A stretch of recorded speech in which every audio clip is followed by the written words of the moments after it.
Hello everyone, my name is Kay Roberts Palmer from Bluebee Garden Design and Sabar Citrus, and Brimbank Libraries have invited me here today to talk to you all about worm farms. But just before I begin, I would like to acknowledge the traditional custodians of the land that we're virtually meeting on today and their elders past, present and emerging. Okay, so I got my worm farm for my birthday a few years ago, and it is the gift that keeps on giving. So today I'm going to do a little tour of my worm farm and show you a few things that I've set up. But just before we go and have a look, I just want to explain the difference between worm farm worms and earthworms. Okay, and I've got a few diagrams and pictures to show you as we go along. So with worm farm worms, and they're things like tiger worms and red wrigglers, you can see they breed up very quickly. They can eat a mountain of veggie scraps. They don't mind being in an enclosed warm environment. Whereas your earthworms, and you should be seeing quite a few of them in the garden now in autumn when you dig up the soil, they are the hunter-gatherers. So it's a feast or famine situation when it comes to food for earthworms.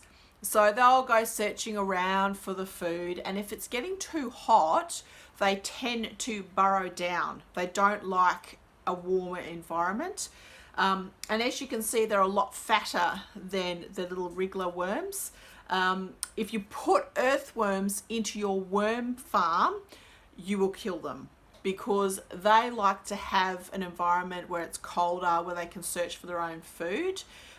They don't like being cooped up in a worm farm environment. So it's really important that if you're setting up a worm farm, that you choose worm farm worms, okay? And I'll talk to you at the end about where you can get your worm farm worms from, all right?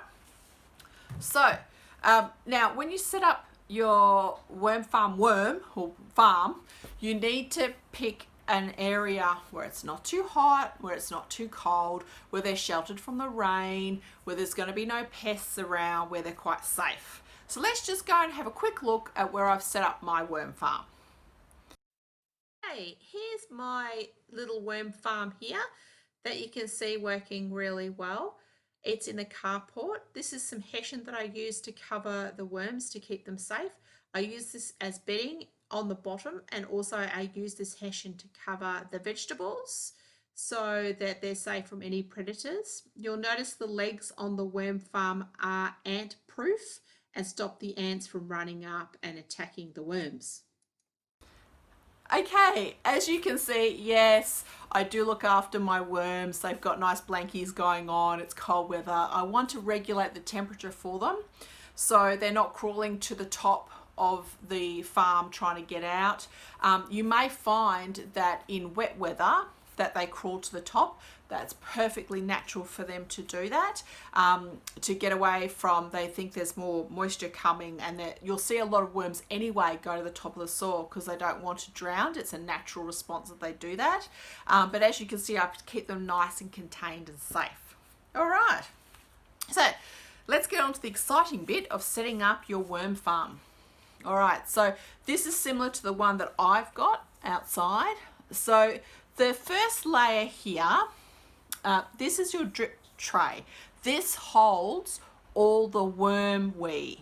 All right, so as the worms munch through here, you get some worm castings here, and down the bottom is their worm wee or worm tea with a little tap down here.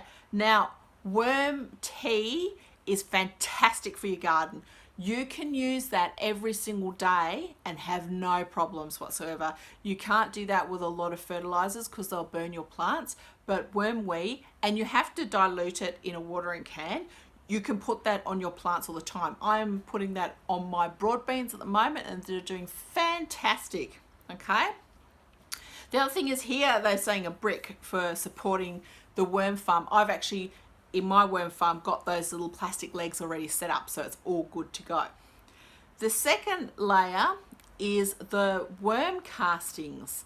This is basically worm poop, but unlike every other type of poop, this stuff is fantastic. it's been processed through the worm's digestive tract. We'll go through and have a look at that in a sec, but this is what we call black gold. So you add this to your soil, the worm castings, the vermicastings to your soil. They improve the aggregate quality, so it's more porous. The water and the nutrients are in it. It's all being gently processed by the worms. Your plants will love it. And you can scoop this up and put this into your watering can or put it straight into the soil. So the top layer is where you're feeding your worms. All right. So when I first set up my worm farm, I had to put down some bedding for the worms. So bedding can be things like dried leaves. I use some hessian sack that you saw in the video I showed you. I put that as a layer down the bottom, and they will eat through their beddings. That's completely normal for them to do it. Then I put the veggie scraps there. I did put a little bit of sand just to help with their gullet so they can process the food. And then I also put a hessian sack on top just to cover them over, just to keep them safe. All right, there's little holes here so the worms can wriggle down if they want to, or wriggle up. They are looking for the food, so they will go where the food is. It's important that you have your cover to keep out any pests. But this system's worked really well for me for a number of years. So let's go and say hello to my worms. Okay, so going over to the worm farm again. I'm just going to take some of the blankets off so you can see how I've set up those trays. So off comes their hessian sack and the blankets underneath. They are quite warm in there. You'll notice I've got a bucket by the side as well. This is to take all the worm wee that's coming out.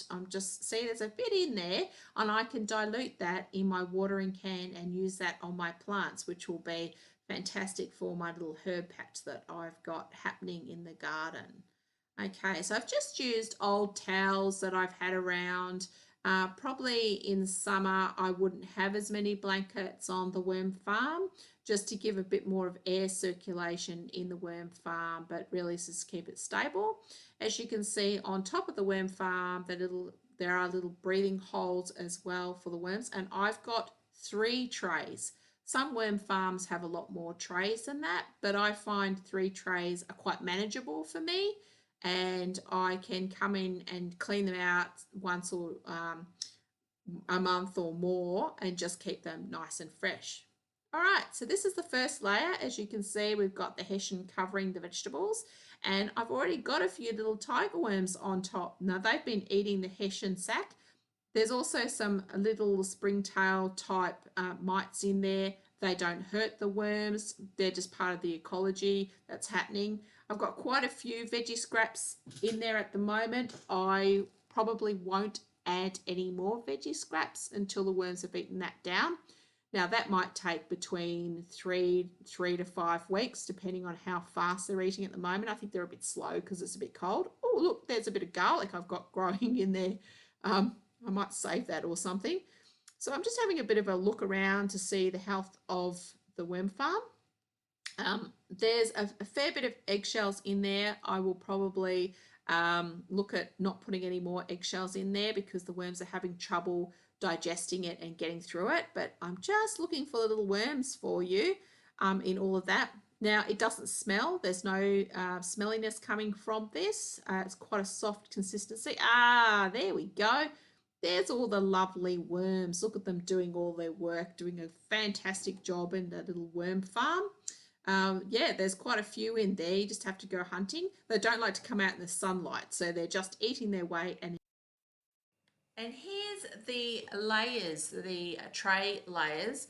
So that first one that I showed you with all the veggie scraps going on and all the worms at the top level. It's a very dynamic level. It's important that it's damp in there as well. It's not overwatered so that they're not drowning, but they do like it a bit damp.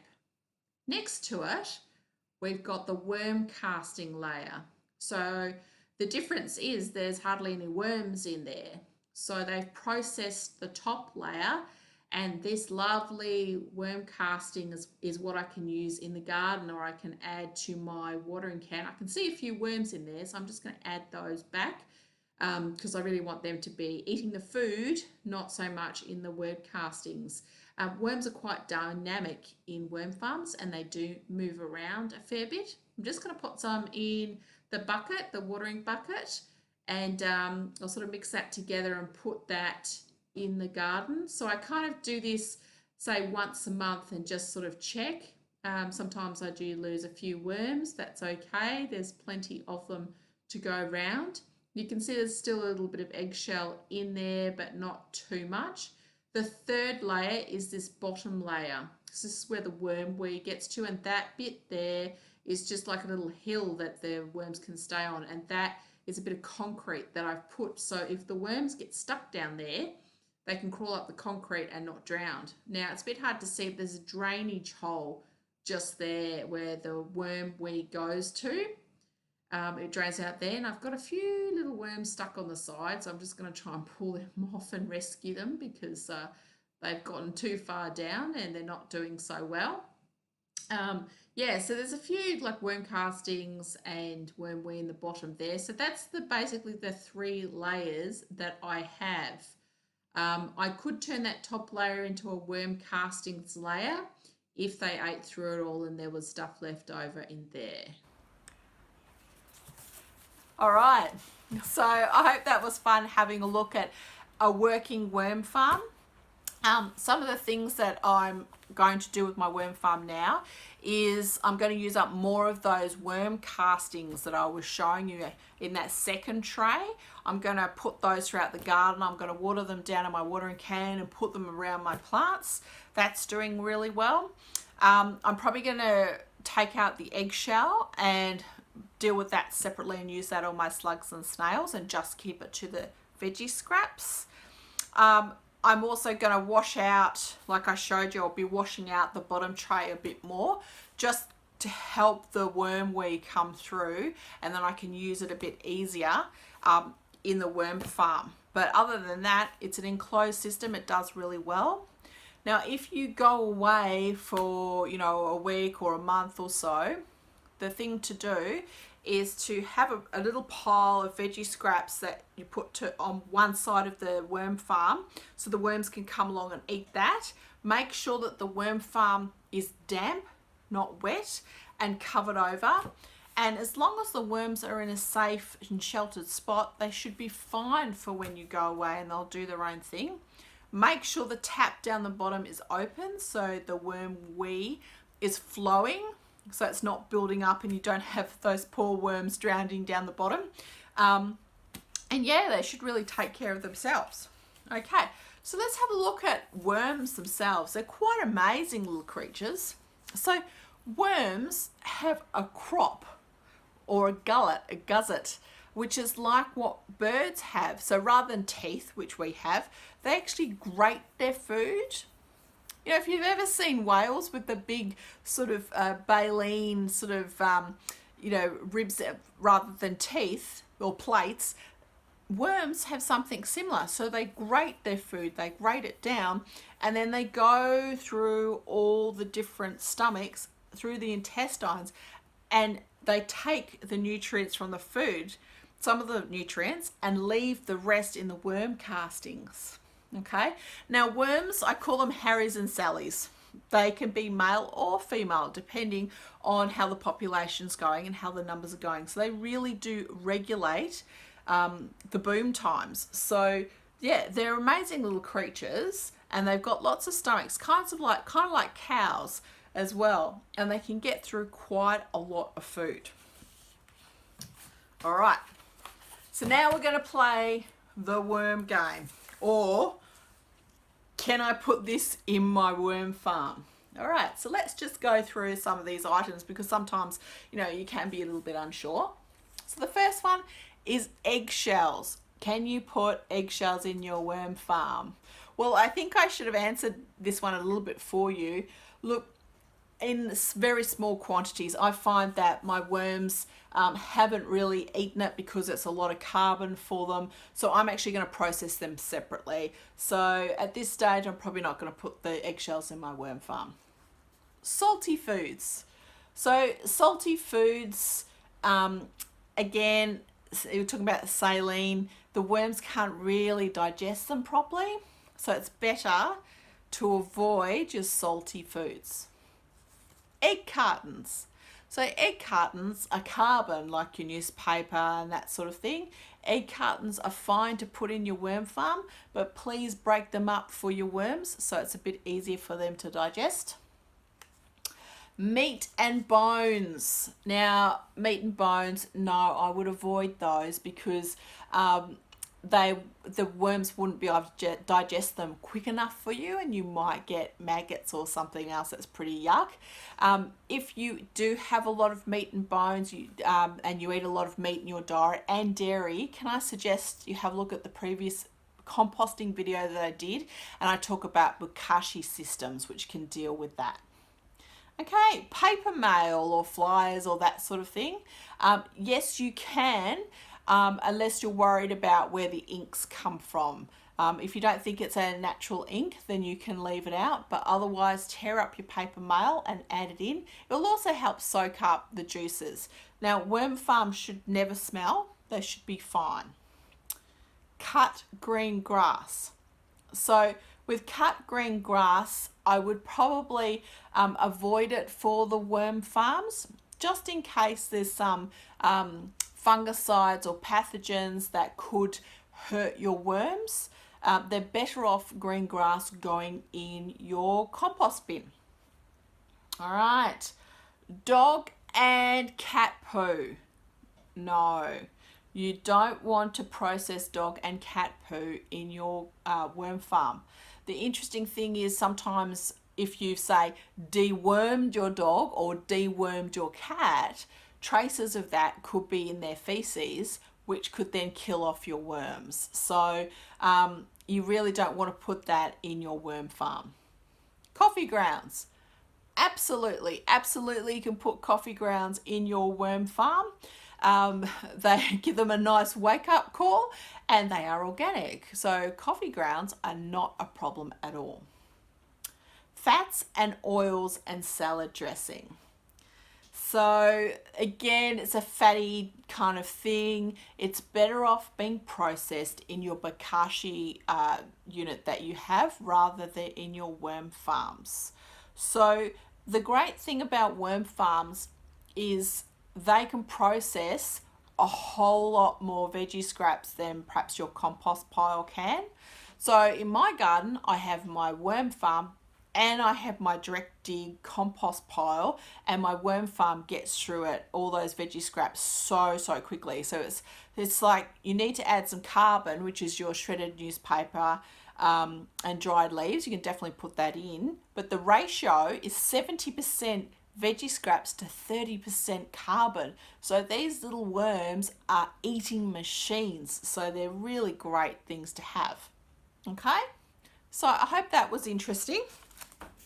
All right, so where can you get your worms from? So there's lots of different places, but I just had a look.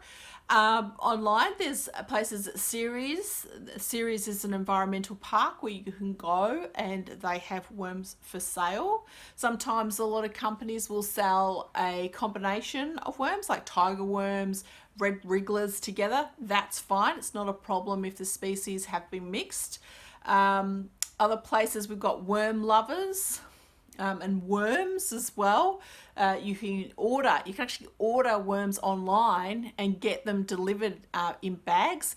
If you're going to do that, please make sure that you've got your worm farm set up. So you've got the bedding set up, you've got all the trays set up for your little worms. So they're quite sensitive things, so you need to have their house ready to go so they don't die. All right, so get them straight into the worm farm and get them fed up straight away, get some veggie scraps in there and off you go.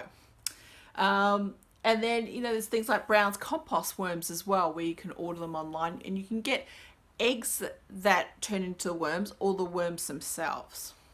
Okay. So I hope that's been interesting for you. That was just a quick guide to setting up worm farms. Please give it a go. It's fantastic if you've got a small house, or you've just got a balcony, you've got somewhere where you want to process a lot of those veggies, and then you can use that worm wee and casting straight onto your plants and really make a difference to the way they're going. So give worm farms a go. They're so much fun.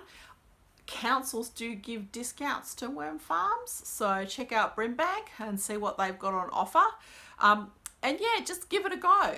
And I've been Kay Roberts Palmer from Blue Bee Garden Design and Save Us Citrus, and thank you so much for watching this video.